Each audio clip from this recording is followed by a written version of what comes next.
غصہ ایک خنجر ہے جو انسان اپنے ہی دل میں گھونپ دیتا ہے۔ دوسروں کی خطا پر خود کو سزا دینے کا نام ہے غصہ۔ اخلاق اور رویوں کی بدصورتی کا احساس ہمیں اس وقت تک نہیں ہوتا جب تک وہ ہمارے ساتھ نہ بڑھتے جائیں۔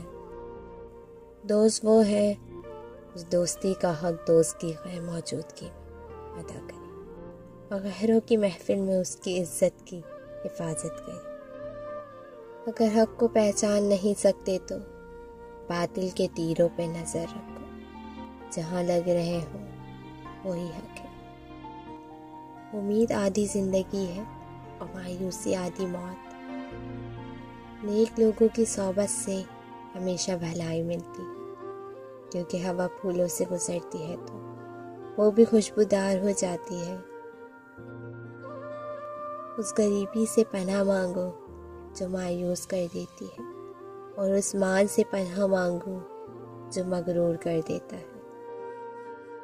وقت کی ایک عادت بہت اچھی ہے، جیسا بھی ہو گزر ہی جاتا ہے۔ ان لوگوں سے محتاط رہو جو باتوں میں مٹھاس اور دل میں زہر رکھتے ہیں۔ رنگین خواب دیکھنے سے بہتر ہے کہ انسان اپنی زندگی کی بلیک اینڈ وائٹ حقیقتوں کو تسلیم کر لے۔ علم حاصل کریں یہ ضروری ہے، لیکن علم سے کچھ حاصل کریں یہ بہت ضروری ہے۔ جب رشتے نبھانا مشکل ہو جائے تو ان کو نبھانا نہیں چاہیے، بلکہ اللہ کے حوالے کر دینا چاہیے۔ خود کو اخلاقی طور پر سنوارنے میں اتنا وقت صرف کرو کہ تمہیں دوسروں پہ تنقید کرنے کی فرصت نہ ملے۔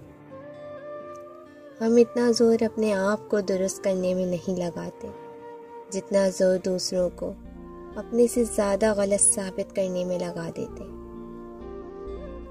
جانور میں خواہش اور فرشتوں میں عقل ہوتی ہے، مگر انسان میں دونوں ہوتی ہیں۔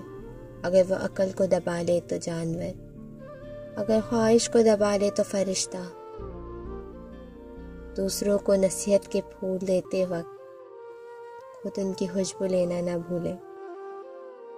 مخلص رشتوں کو مجبوری میں بھی ضائع نہ ہونے دیں، کیونکہ مجبوری تو ختم ہو جائے گی لیکن رشتے دوبارہ نہیں جڑتے۔